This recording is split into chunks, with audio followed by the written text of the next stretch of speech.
And welcome everybody to the inaugural show of the NFC East show. And here we are. Look at that. I even got us all together right for our team specifically. I am Jamie, the Philly sports guy, and of course I'm representing my birds, and right below me we have Keith Engle from TGI Sports. He is a Washington Redskins guy.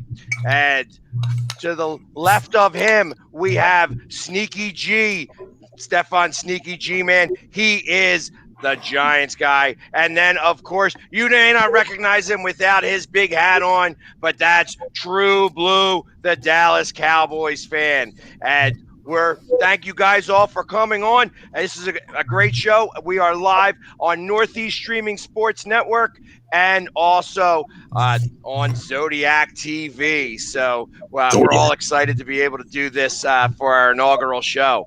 So welcome, everybody. I'm going to start off with TruBlu. We're going to, to the guy right to the right of me. I'm going to have him kind of start off here. TruBlu, tell us a little bit about yourself and what, about your Dallas Cowboys. Oh, yeah.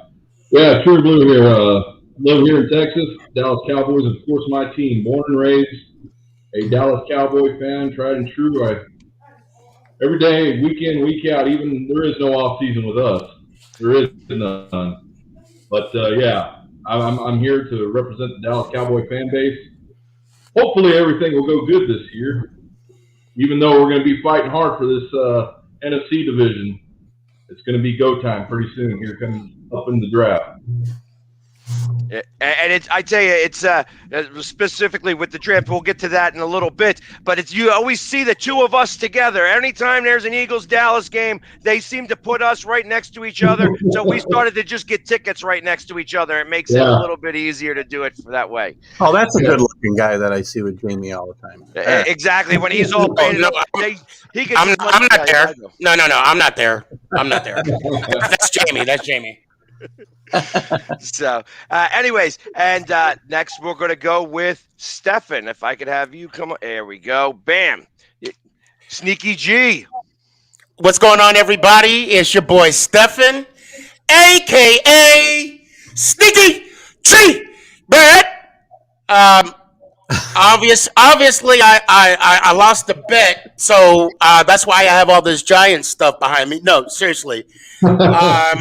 I'm honored to be the representative of the New York Football Giants.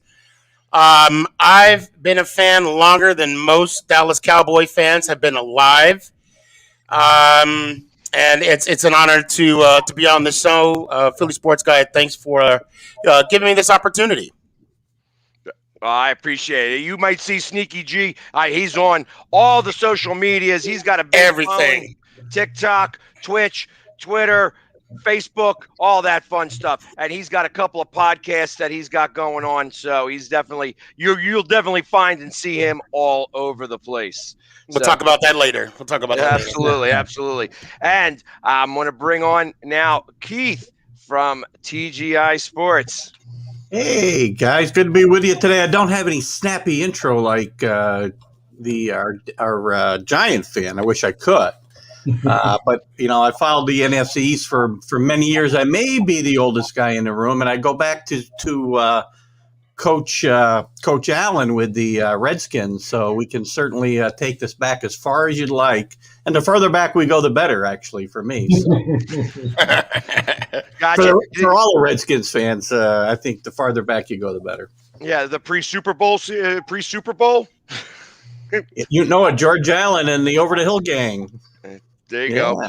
So, and then, I appreciate Keith Kim for coming on. And then, of course, there's myself, the Philly sports guy. You might see me and may not recognize me without all my makeup or my shoulder pads on, but everybody sees me with the number 11. I want you to know that is not Wentz's jersey. I was here before him. I'm here after him. It's my jersey. He was wearing my number. And anybody who's still got a Wentz jersey and you want to keep wearing it, don't worry. I'll be able to sell you you a couple of those names, you could have the Philly sports guy on your jersey. And of course, you see me all over the place where I'm on Facebook, TikTok, Twitter, Twitch, Instagram, all those fun things. So definitely you know how to find me wherever social media is.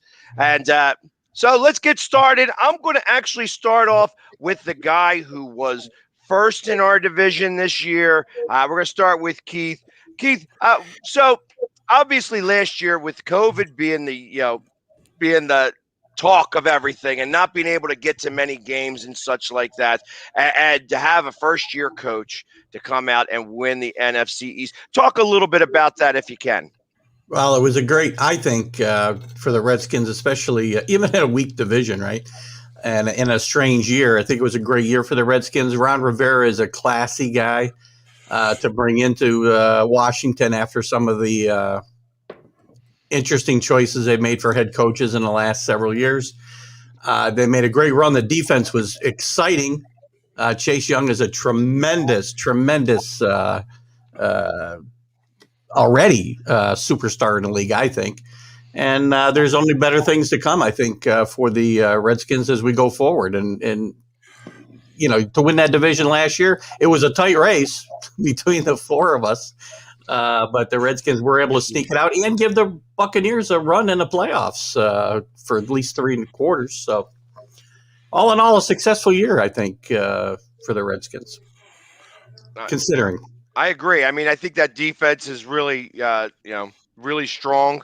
And I've been a fan since the moment I saw McLaurin play. I've been a fan of his. You know what I mean? I'm not a fan of the football team, but. Yeah. But I've chosen him in my fantasy draft every year. I got him in my first year when he was a rookie. I chose him last year on all of my teams. I think that he is really, I love speed out there, and especially when you can catch the ball, that's something that I actually enjoy. So it's fun to watch him. I wish that the Eagles would have one of those guys like that. And they brought in a nice compliment. They brought in a nice compliment to him too, and Chris Samuel too. I think so. The Redskins' offense is going to be improved depending on the quarterback play, obviously. So. Right. Well, and like I said, even in the playoffs, I mean, that Superman jump to get into the end zone by Heineke really was, like I said, I was rooting for that. After I saw that, I was rooting for them to beat Tampa and Tom. I'm hoping they give him a chance to win the job this year. I mean, I think he could, at least be a game manager and give them a chance to be in games and not put themselves in a position to lose games. So, well, there we go. And then now I'm going to ask number 2 in the division, wound up going to the New York Football Giants, and I forgot my tissues, so I wanted to make sure that you're okay now, that you guys are all right, that they were a little upset that we lost that last game. I mean, if you want to, I got some right here. No. If you want some, it's 2-ply. Don't worry. And it does tickle too. I'm just going to say this right now. No, I mean, you know what? We're good. We I'm going to quote our coach. We're going to let the Philly game speak for itself.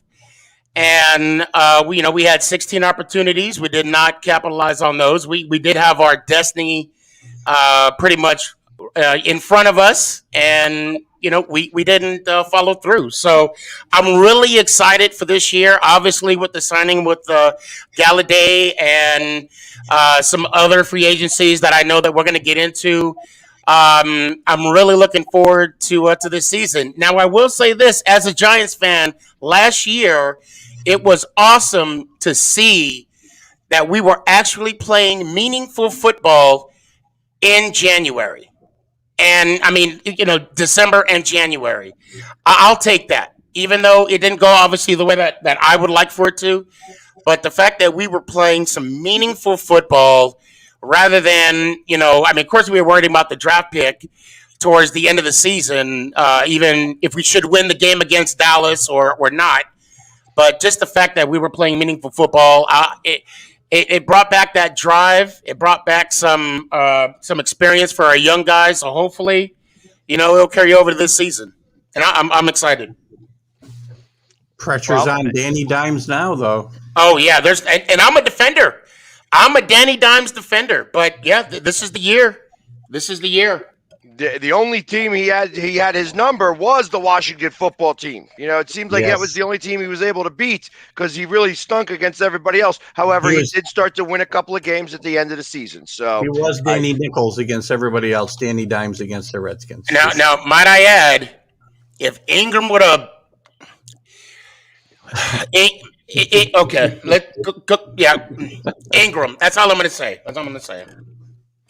So, all right. And then, of course, third in the division was the hated Dallas Cowboys. Because he knows every time I say Dallas, I usually say Dallas sucks. I said I wasn't going to do it, and I did it. Yeah. Wait, TruBlu, just so you know, that wasn't in my clause. So I could say it. I'm just saying. Oh, it's quite all right. So, I mean, obviously, you had Dak get hurt, and that was really that was the hardest part of your season. However, when he was playing, though, it was like your defense was really as porous as could be. They started to come on towards the end of the season, but yeah, we're having a lot of defense problems, and it started, I believe, from the coaching standpoint. The players wanted to play the defense. We had the guys to play the defense. It was just the coordinator that Mike Nolan just wasn't agreeing. They weren't seeing eye to eye. He wanted a scheme. The players wanted another scheme, and it just wasn't working. And then, I mean, it was bad. It was the defense players were bad. They didn't even want to talk to each other because they were so upset. You'd see it on the sideline. I'd see it on the sideline. They just wanted to get on the bench and then walk away. But it is what it is. That was last year. This is forward. I'm looking forward to this coming year. See what we got going with our new defensive coordinator coming, Quinn out of Atlanta. And I think it's going to be a lot better. Well, he definitely brings a little bit more fire. I think that was some of the things that you guys were missing. I mean, not that I cared about that because I was happy that you guys didn't have it. But and then ultimately, like I said, now you guys are going to need another backup quarterback because I tell you, I mean, I was saying when they re-signed Dak, I was happy to see the fact that they spent a lot of money on him. You know what I mean? Because now they especially this season, they strapped themselves a little bit, but Jerry really didn't have an option. He had to put that money into him, especially because of all the thing. He saw what the rest of the quarterback play was like. I mean, starting with Danucci when we were at the game. He's definitely back making pizzas now because he wasn't throwing footballs. Wait. So he's not going to be in the Ring of Honor anytime soon? Is that what you're telling me? No Ring of Honor? No. That's okay. a travesty. Yeah, but if you actually look at the contract, it's actually a really favorable contract for the Dallas Cowboys, being that it doesn't hit us that much for this year. That's a good thing. $22 million, I think, this year. So it really worked out for us. So we have gone after some players. We've seen in the free agency. All of us have gone after some players. But I think it worked out for the best of us the way it was signed, the way it was worded. I would like to point out the Redskins did handle the Cowboys pretty well, about 66-20, I think, last year, 2 games. Yeah, so. pretty much. Oh, we even got a win last game of the season that I enjoyed immensely. And I made a TikTok. In what, like 5-6 years that you guys beat them? You got to start a winning streak with 1, right? There you go. Hey, you guys were able to break a couple of trends because you guys hadn't beat the Eagles in a long time either. So Evan Ingram. Okay. And, of course, I get to pick up the rear here because my team had a lot of challenges across the board. Like obviously we have a new quarterback now, and that all came out in the media. Things started to get a little crazy. I find it very interesting that there was so much dysfunction throughout this team this past year and how they couldn't get past it. for a team that just won the Super Bowl a couple of years ago to have this much dysfunction coming out.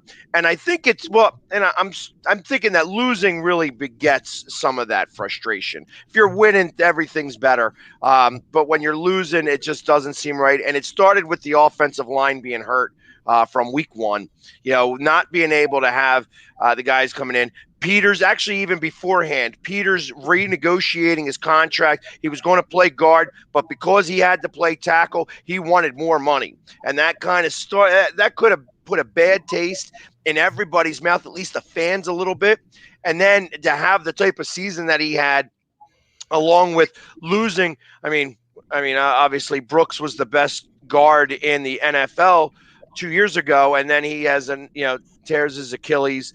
Lane Johnson out. When you have an all-pro side of your line, the whole side of the line gone, you can't replace that. It's just not replaceable in any reasonable stretch. And I feel like that's what started the problem. Then you have Wentz being able to, he was a turnover machine. And then ultimately the dysfunction by switching him out and then, having Hurts become the starter. What was it, around week 11 or something like that? And it kind of went from there. Like week 12 is where he started. Week 13 was where he started and finished out the last 4 games. So he played like 4.5 games. But ultimately, things are going to be a little bit different this year. And I'm not sure if that's a good thing or a bad thing yet. Are we happy the coach and the quarterback are gone? I am not happy that Peterson's gone. I liked Peterson. I thought that he was good. You know what? I said from the moment he was hired, he's got the biggest head in the NFL. And when you have a big head, it usually comes with big brains. So, however, there was a lot of frustration that came out after the fact, well after the fact of how everything was handled.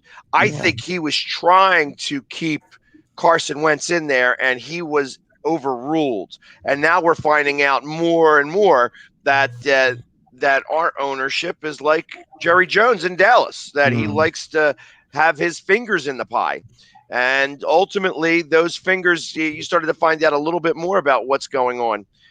And that's, like it says, I think that certain things, I like Peterson. I think that Wentz quit.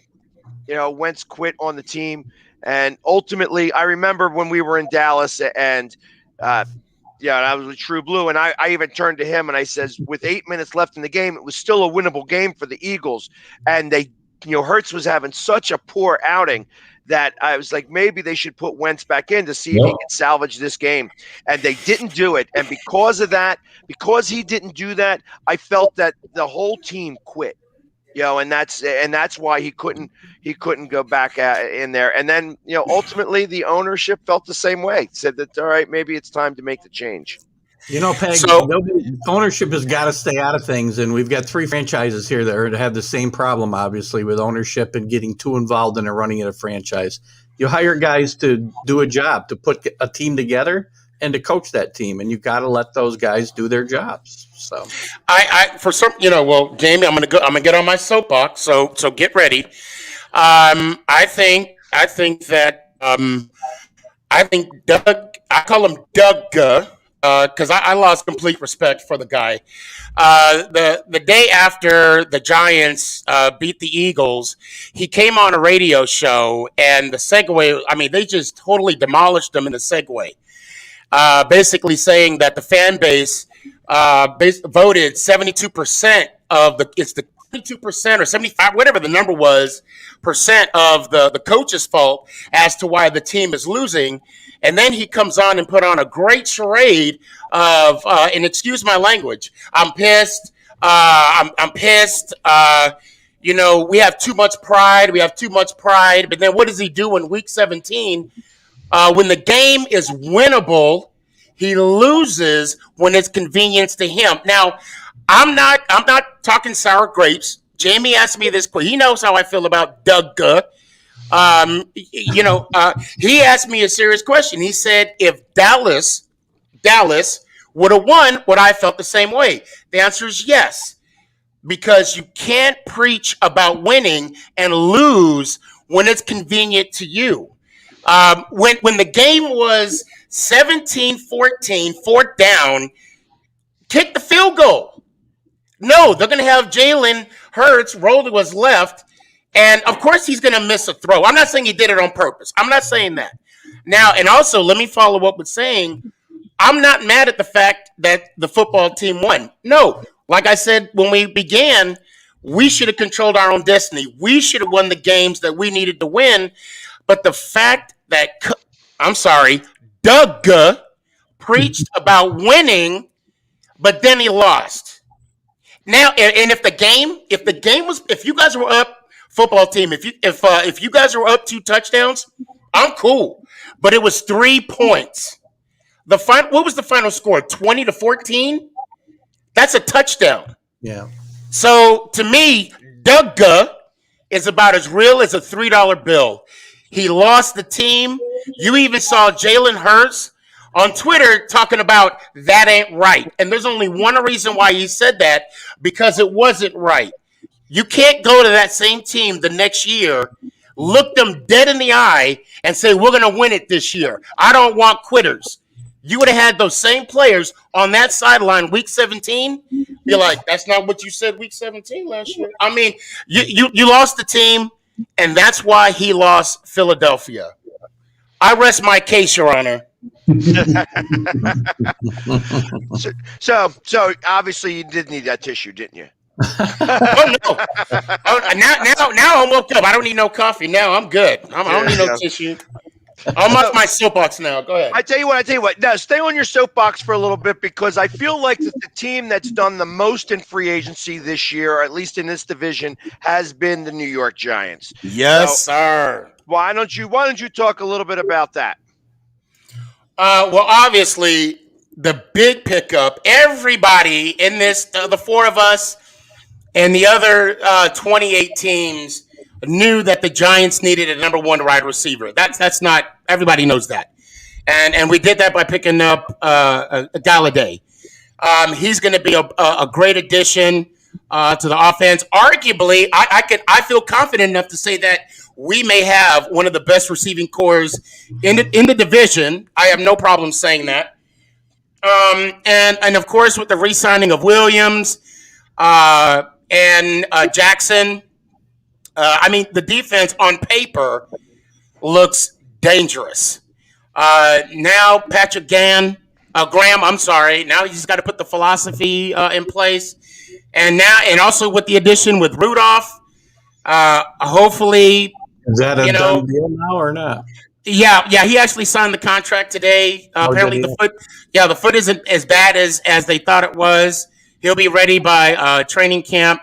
If not, and you know what? I know I harp on Evan Ingram a lot. I do, because he is a liability. I don't know if you guys are aware. Out of 11 interceptions that the Giants threw this year, he was responsible for 6 of them, to include the fumble. San Francisco. Don't worry, I didn't forget. Now I hope, and you know what? I'm going to confess. I voted for him for the Pro Bowl. Yes, I did. I might as well just come clean. So I hope that gives him, competition now that Rudolph's there. And how can I forget about the ultimate signing of Mike Gannon, one of the elite quarterbacks in the NFL. Oh, Mike Glennon. Yeah, that's what I was Mike Glennon. You know, he's one of the elitists. Now we officially have the dream team. But in reality, I can't even pronounce this defensive end from the Vikings. Adon Guglielmi. What's how you pronounce his name? Obi. You're close. Yeah, I tried. Give me an E for an effort. Because when I look at it, I mess up names. I'm gonna let you know. I mess up names like I'm a sous chef at a sushi shop. But I do get an E for effort there. John Ross, great addition. He's probably going to be. You know what? He's a quick. A 4.2? A 4.2? Yeah. Ironically, guys, I'm going to digress for a second. I too run a 4.2. But when I mean 42 minutes, not a 4. Yeah. Yeah, he has a hard time he can walk really fast through a line to go get some food. Well, no. You don't talk. You beat me to that line, guys. We ate at Heart 8. TruBlu, you know about Heart 8, right? Yeah, we ate at Heart 8. Don't let that fool you. Don't let that fool you. The linebacker Reggie Ragland, great pickup. I'm going through the list. I'm making sure I don't forget anybody. And I think that's about it. From the football team, outside linebacker Ryan Anderson, and I'm really excited. I know a lot of people don't like the pickup of Adoree Jackson, but he is definitely going to complement Bradbury. I want you to picture it: Bradbury, McKinney. I'm sorry. Let me back up. I'm sorry. Oh my God, number 21. I cannot believe Peppers. Here we go. Peppers, McKinney, Bradbury, Jackson. Those DBs. It's just going to be an awesome defense. Our defensive backs. And that's all I can see right now. And I can't wait. I cannot wait for next year. Do you think that they overpaid Williams off of one decent year? Well, a good year. Well, he did improve. He did improve tremendously. To make him the second highest paid lineman in football. Well, and also, but keep in mind, he had 40 plus pressures, and nobody on the team was doing that. And I think he had 11 and a half sacks last year, 12 and a half sacks, something like that. You're not going to replace that overnight. So. If I may speak of KGB, pay that man his money. He had 12 and a half sacks, but that's because the Washington football team had a defensive line that was full of number one picks. You know what I mean? So that makes a big difference. I will add to that, and I say this humbly. Your number one against our number one, it was a beautiful matchup, and I did not hear about your number one when our number ones played. So I hope Thomas just keeps on. He showed improvement throughout the season, better in the second half, and I hope he can keep that and build that momentum. So, because Simmons is a beast. Let's just call it like it is. He's a beast, and the fact that Thomas had him in check, it was a good sight to see. All right, and how about you, Keith? I was going to say Washington's probably been the second, most. I to be honest, I don't follow much of Dallas and who they picked up. I just know that they got signed Dak, so we're going to let Keith go first. Although Dallas may have had more, pickup range and signing. We just signed one right now. Yeah, well, the Redskins made some moves, but whether they're going to be things that they improved. Yes, did they improve a quarterback? I think they really gave Alex Smith kind of a bum's rush myself out of town. Alex Smith was one of the best stories in all of football last year. Yeah. Now I cringe a little bit every time I watch him go on the field because if you see what his leg looks like. There was a story on 60 Minutes about a month ago, and what he went through is unbelievable that he even stepped on a football field. And I really feel that for them to just cast him aside after, everything he'd been through was a little bit – it's a business, I get it. But, you cast him aside for Ryan Fitzpatrick, you never know what you're going to get with Ryan Fitzpatrick. Right. They might better sign Mike Glennon, to be honest with you, than Ryan Fitzpatrick. He'll have 4 good games to start the season, right? Just like he does every year. Probably lock himself up another contract, and the team will be happy. But they did sign. They made some improvements. They signed Chris Samuel, who I think is a nice wide receiver and a compliment to Pag's guy, McLaurin. But overall, there's nothing that stands out as a huge move like the Giants made with Galladay. Dallas obviously brings back Dak, so that's a great addition for them, right? I'm not sure yet with the Eagles. I guess the head coach is a big addition for the Eagles, right? I don't know. I can't even say that because we can't. We can't seem to understand him every time he talks. Well, that might be a problem for the players too, I guess. So, But But he said the coach said he's going to simplify everything. What are you talking about? He's going to simplify everything. He's going to simplify it. I'm sorry, Keith. Go ahead. I'm sorry. That's okay. And I think the Redskins will start to continue to make progress because that defense is really good. Ron Rivera is a steady coach.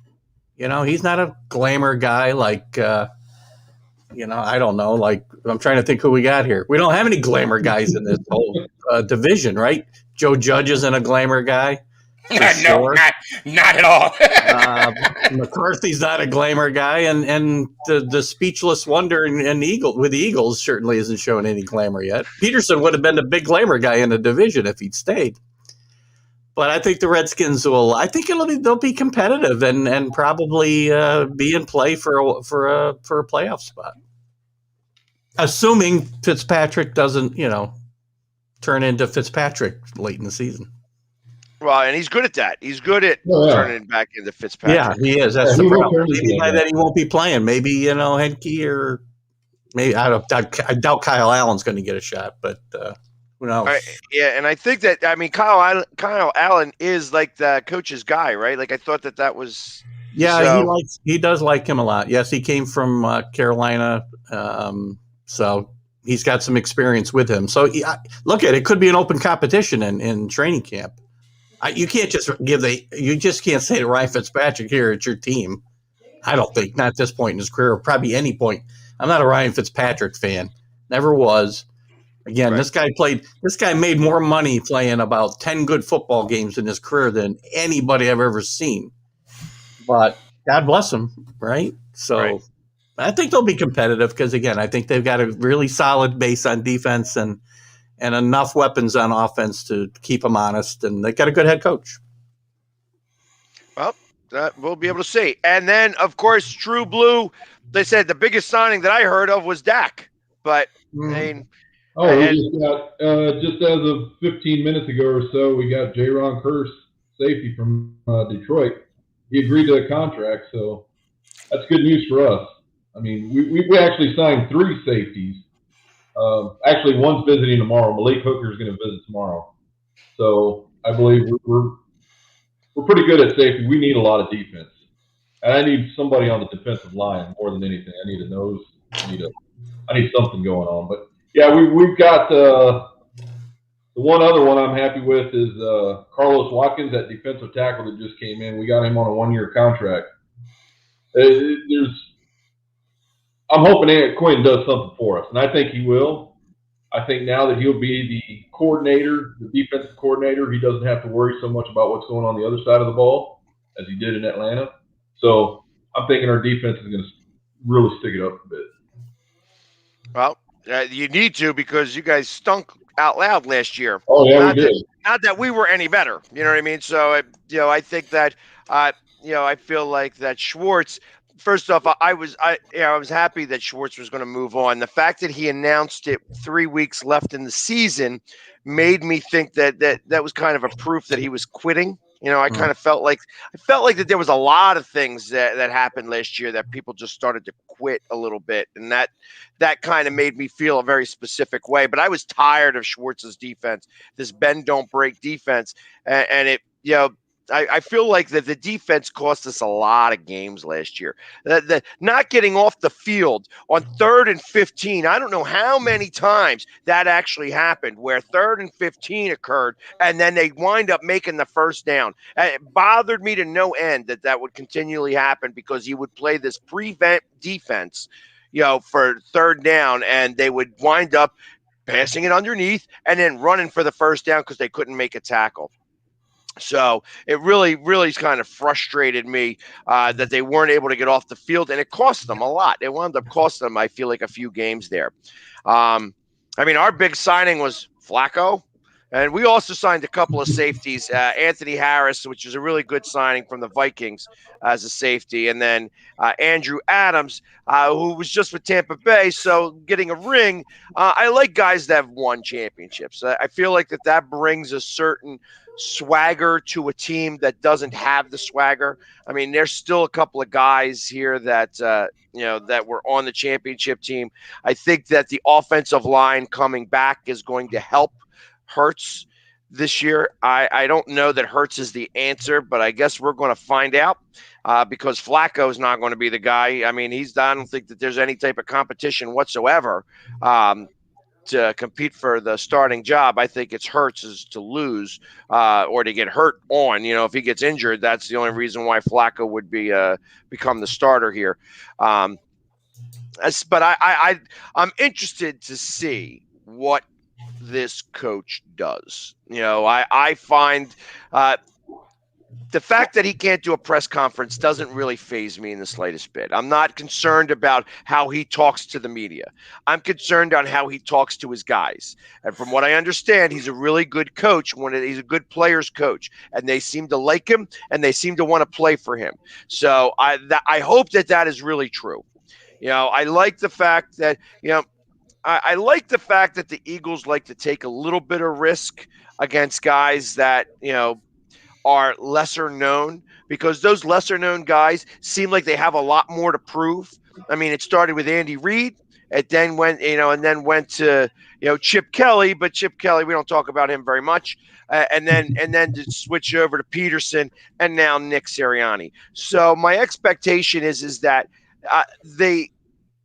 that Nick himself is going to put a lot more pressure on him than what we're going to. I feel like that the fan base right now expects the Eagles to stink this year, and to bring up the rear in the NFC East. I do not feel that way 100%. I don't, I feel like Dallas is going to, if you're going to rely solely on Dak being able to be 100% healthy, I don't know that that's true feeling. I feel that he's going to it's going to take some time for him to trust that leg. Jamie, I'm sorry to cut you off, but I do got a question to ask you. You mentioned that you're not worried about how he talks to the media, but you say that he, from what you're hearing, he talks, to the players. I just want to give you an example. For me, granted, we're on the outside looking in. We're not in the locker room. We don't know what adjustments or, famous coach speeches that he's making. But when you listen to Coach Judd talk to the media, talk to the press, even Belichick has a certain mystique to him. But to me, when you see that on the podium, there's a certain presence that it gives off. And it's the perception for me that if I were to see something like a Judd or a Belichick, well, let's just call Belichick, because Judge is basically the brainchild of Belichick. Let's just be honest, right? And to be fair, I don't even know what the Eagles coach's name is, but when I saw him, talking and putting words together, I guess you could say, I was just like, wow, this is their head coach. And in my mind, not me being a Giants fan, if he can't talk to the media, how is he going to round up his guys? And again, that's just me. That's just me on the outside looking in. And I'm just being honest. It says a lot. Again, but you're right. For all we know, you guys can make another magical run. And here I am with egg on my face saying what I'm saying. But, it is interesting what we're going to see. Because, Keith, be honest. When you see Coach Rivers talk, there's a certain prestige, certain mystique that he has, right? Like there's confidence level. TruBlu, McCarthy, I mean, he has this certain presence. And granted, this is the guy, your coach's first year, and I could be wrong, but all I'm saying is, he says a lot without saying too much at all. Well, and I can agree with that a little bit. I know that Doug Peterson had a really tough time with the media when he first started off. He was fumbling over his words and things of that nature. And then 3 years in, he winds up winning the Super Bowl. So if you win the Super Bowl, you sound smart anyway. It doesn't matter what you say. So. Exactly. That's exactly correct. So I don't really care as much as long as he can produce. He's got to be able to produce it on the field. And that's what's going to be most important to me. I have certain thoughts about it. Like I said, Again, who cares that he can't talk to the media?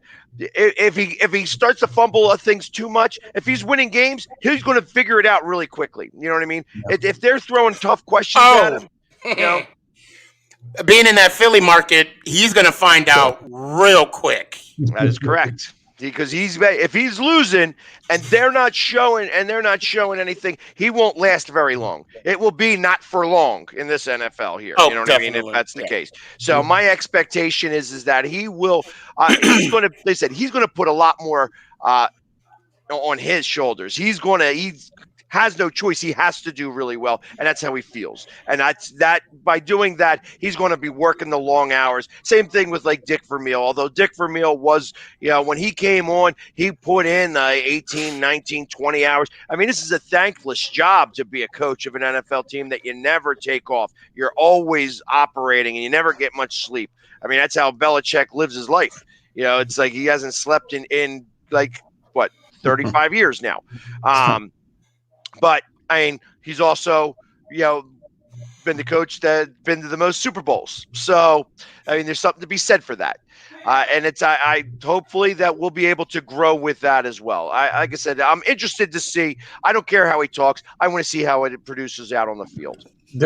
Jamie, there is an inevitable question, or a question that's lingering or hanging over the organization, I'm sure, is when does the inevitable trade for Nick Foles come about? Because it's got to be coming. Well, I don't know that they're going to need to trade him. I think that they're going to Chicago's going to wind up dropping him, and then he's going to wind up becoming a free agent. I don't think you make the trade. I wouldn't want to pick up the contract, but I wouldn't be surprised if he came back. The fact that they signed Flacco kind of makes it a little bit less likely that it happens, because you're not going to carry a third quarterback for any reason or for any money. I mean, that's, they had, the one guy in Houston, he was down there. He was down in Texas as the emergency quarterback after he was in a playoff game for us. So my expectation is that I don't know that you're going to see Nick Foles in a Philly uniform this season. Well, but I wouldn't be surprised for him to come back. Yeah, that's bad for Foles because Philly's the only place he can play and play well. Well, and to be fair, that's not necessarily true, because you have that Philly Foles statue with Peterson out front of the stadium that Wentz had to drive by every day, and then they draft Hurts. What a way to say Wentz is our guy, and that's why he's in Indianapolis now. See, well, that's what happens in Philadelphia. When you win championships, you get a statue made. I guess so. I'll hopefully Hurts will have one too. I'm ready to see a Hurts statue. Just got to win a championship. That's all you got to do. Simple enough. Oh yeah, very simple. Yeah. Exactly. We got to get past the NFC East first. That's first and foremost. So, as we let's turn to that really quickly. We got the draft coming up here. What are some of the holes that you see? I'm going to start with you, TruBlu. What are some of the holes that you have left that you want to see addressed in the draft? Oh, we're definitely needing a cornerback first round, and then we got to go to the defensive lineman second round. Our cornerbacks are just, I mean, I got Diggs last year, great guy, 12 starts. He had that fractured foot, took him out for 4 games, came back. You saw him there in Philly, what he did to you guys, those couple of interceptions. But we need some help on the other side now that we lost a couple of others to free agency. So I'm looking forward to this draft. Hopefully we get either the kid Surtain out of Alabama or the other kid out of South Carolina. And the coaches actually visited there today. Quinn went up there actually himself to go look at the tryouts today, the workouts for that kid. So it's going to be pretty good. I mean, 10th pick, we're taking a defensive cornerback. I can tell you that much.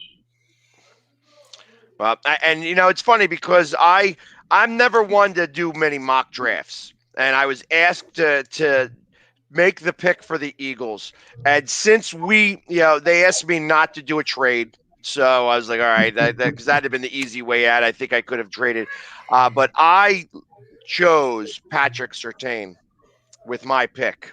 That's what I figured. That's who I said that you guys would do. I said it'd be the whole try and get us back for the whole CD Lamb thing. Yeah, I don't know that it's a try to get you back. I think it's more of that's a need for us. Losing Mills is going to be a big deal. Him going up to the Patriots. I mean, he was, everybody likes to bag on him here in Philly, but the truth of the matter is that when he was probably the most consistent defensive back for the Eagles for the last couple of years, and that's including Jenkins and stuff like that. Like Jenkins may have been the pride before he left of the defense, but the defense was faltering until Mills got back when he was hurt and on the IR for the first 8 weeks. When he came back, that defense started to solidify itself, and that was something that's a big loss. I personally am going to miss the guy, but I think that the Philadelphia defense is going to miss him as well. And I think that you're going to need a cornerback to go on the other side of Slay. Yeah, that's. I mean, our biggest fault. I mean, there was people getting behind us all season long. I mean, that's inexcusable. I just couldn't understand it. So this year we're going to go after defense on our draft. We've got the greatest first round. We've got 5 players on the first round on our offensive side. Now it's time to start working on the defense. We only got Leighton, LVE playing, middle linebacker. We need him back there. We got Jalen Smith. Sean Lee might come back for another season. I'm not sure about that. Why? I'm sorry. That was my outside voice. I'm sorry. I mean, he's stuck together with duct tape and Gorilla Glue. I'm surprised he's coming back for another. I mean, He is. It's just a good time. I've been hearing Sean Lee coming back for another season for the past 14 seasons. So that's all I'm saying. That's all I'm saying. Well, I agree with that. But that's all we have. I mean, that's all. I mean, he's a hell of a leader too. That's the thing. Right. But I get it. I get him back. We need to fix our defensive line. That's just our big weak side right now. Our defensive line and safety. So, Sneaky, what are you thinking for the draft? Oh man! Now that we picked up Galladay, I mean, Gettleman can't do no wrong. Honestly, I wouldn't be surprised if he went O-line. He likes those quote unquote hog mollies. I mean, he could go edge rusher. For me, I mean, if Gettleman's listening, and I am his assistant GM, by the way, I love Pitts. I mean, I know we got Rudolph, and I know Evan Ingram is still there, but good God, I mean, Pitts. I mean, I just love the Pitts. You can't go wrong with Pitts. Anybody that gets Pitts, Great player. And I hope Dallas is not listening to us because they're right at 10. But you really can't go wrong. When we picked up Galladay and before the Jackson pick, I would have liked Surtain as a number 2 for Bradbury. But now that we got that covered, Gettleman with his draft that he did last year, picking up Thomas in the first round and then McKinney in the second, and then all those other. I mean, the defensive drafts after that, proceeding after that, and the Pearl, the offensive lineman. I mean, I'm really anxious to see what he's going to do this year.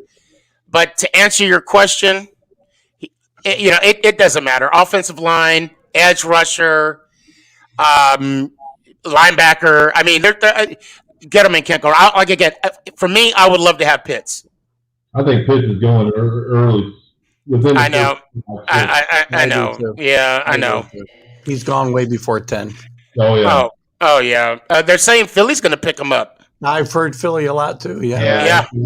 Because that's why you guys got rid of Perks, whatever his name is. I don't even know. Yeah, that's the reason why I was saying we go Surtain or the other kid out of South Carolina because the Eagles are going to take Pitts. Mm-hmm. But I don't know. I don't know that we need him. Like I said, we haven't gotten rid of Ertz. I know that he is still looking to be traded, but I mean, so I can't stand it when players want to make decisions. Like he said, well, I was gone, and he started to say it all by himself that he's gone next year, and that they were going to just trade him out. But why would you trade him out? And like now that he did this, he kind of is trying to force the Eagles' hand to get rid of him. I mean, we have two pretty good tight ends. And actually, I'm a big fan of Rodgers, too, who was probably the most consistent tight end for the Eagles. So I don't know that we need to get a tight end. But I have heard about Pitts. I am also, when you pick in the first round, I'm usually a big fan of going offense or defensive line. That's where championships are won. That's where you don't make mistakes. You do not. I think they've learned their lesson. They should not be picking a wide receiver in the first round for a long time anymore. I think that they have made their bad decisions there, and that they should continue to go with what works. And they're really good at picking offense and defensive linemen. Now, I understand that of course, the last lineman they picked in the 2019 they traded up for, hasn't really worked out. He's not really a Philadelphia guy, and I think that kind of weighed on him a little bit. But he's going to be back this year too, so we'll see if he can compete. But I think Mailata is going to win, win that position. So, and he might be an asset to be able to trade away. The Eagles have way too many holes to worry about, so I think they're really going to trade out of that pick. I will say this. You're right about picking an offensive lineman or a defensive lineman, to possibly win championships, as long as your name's not Eric Flowers. You can go a long way, but as long as your name is not Eric Flowers. There's a few busts, but you still win in the trenches. That's where you win these championships for sure. But Eric, he's been playing good for you guys, though. Like, what the hell? Come on, we pick. That was a Mike Reese selection. Although I did like Mike Reese, he got his 2 Super Bowls. So how about at Washington? What are they picking? What's that number? 18, 19? Yeah, I think it's 18. I think they need help on the offensive line. They need help in the defensive backfield. I know one name they're looking at is Kristen Darrisaw from Virginia Tech, offensive tackle. A couple of defensive backs that are high on their list are Asante Samuel, whose dad played in the league with the Patriots actually, and I think and the Eagles, yep, with and the Eagles, yep. The dream team, the dream team. Yeah, Vince Young said it was the dream team. there's a kid from Syracuse I like at safety. His name is escaping me now. Cisco, I think, something like that. And quarterback. They got to address the quarterback situation eventually. There's a kid that I like that might fall around the 4th round, Kellen Mond from Texas A&M, and that could be a pick the Redskins grab here, 4th round. Played really well at the Senior Bowl, and I think he helped his stock a lot. He's not going to go high like the big names are, but Kellen Mond's a name to watch out for. I will say this with the draft class this year. To be fair, my heart goes out to them. I mean, they're not having the opportunities that the past class has. True. No combine, no pro. I mean, just pro days. This pandemic really put a handicap on some possible. We could have had a Jerry Rice in this draft. We could have had the next Tom Brady, but now that Jerry Rice that would have went in the 5th or 6th round, or Tom Brady, now they unfortunately they probably have a full-time job now. And it's for me, my heart goes out to those type of players. Same thing last year though too. If you think about it, I mean, these undrafted free agents last year had really little shot to make teams because of no. Preseason. You're right. You're right. Yeah. So this is the 2nd year in a row that some of those guys have been shut out. Yeah. Yeah, and hopefully they bring back a couple of preseason games and that COVID, with everybody getting vaccinated and things of that nature, that COVID kind of subsides a little bit, and we're able to get out to these games, because like I said, even though I got to go to a few games, it's still, that half stadiums or a third filled stadiums. I mean, Dallas was the biggest stadium that the biggest amount of people that was there. And I got to see the debacle that happened down there where Jerry Jones trolled me and gives TruBlu a game day magazine, one game day magazine, and the security guard comes down and compliments Jerry Jones. I'm like, where's mine, Jerry? I'm standing right next to him. You know what I mean? Yeah, well, here's the thing. As Sneaky was, going towards, the thing is, too, a lot of these games, no fans, that played a huge part in Yeah. everybody's season. Oh, for sure.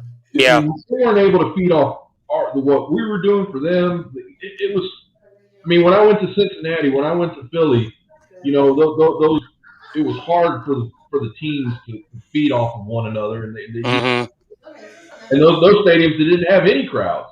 I don't know how they did it. Right. Really, Yeah. Pumping fan noise in, that was irritating. Right. Oh, that was you're better off without it. And I want to say that it probably, I know that it affected all the teams, but I want to say it probably affected Philadelphia the most. I think that you would have seen a quarterback change happen sooner had he done that. I think that it wouldn't have been so definitive. Like he would have maybe gotten pulled. You would have seen Hartz go in there, and then Wentz would have came back. I think it would have been a much different situation all the way around. And of course, Philadelphia, I mean, the fact that they couldn't have anybody in the locker rooms, that you were having these meetings, all these things were a lot different, and none of these players had to deal with some of the hassles of being able to, deal with the press or the fans or anything. And I think that really made a big, big difference. Hey, real quick, guys, as we're getting ready to wrap it up here, I want to thank everybody for coming. Let's start off. TruBlu, where can everybody find you at? TruBlu FanOne on Instagram, on Twitter. I just got started in the Twitter world, so on Facebook, same thing. TruBlu FanOne. There you go. And you'll be seeing him at games and sometimes Miller Lite commercials. Nice. Sneaky, how about yourself? Oh man, where do I start? Just do me a favor. Go to my TikTok page, Sneaky G-Man 11. Go to my bio, click on it. You'll see everything from my actual cell phone number. Yes, 520-720-1714, to Sneaky G-Man merch, to my 2 YouTube channels, the 2 podcasts, Snapchat. I'm on everything. Just go ahead and go to TikTok, Sneaky G-Man 11. Hit me up. Matter of fact, I got a show tomorrow. Make it count, the Sneaky G-Man podcast, 8 o'clock, Dallas, Texas time. Please come on. We have a good time. So, yeah, love to see everybody. And Philly Sports Guy, thanks for having me on here. Absolutely. Keith, how about yourself? You'll find me on TGI Sports Talk on Northeast Streaming Sports, as you are, Pegs. And we're on Facebook. We're on YouTube. We're now on Zodiac, as Pegs alluded to earlier. You can also find me on Twitter at TGI Sports Talk.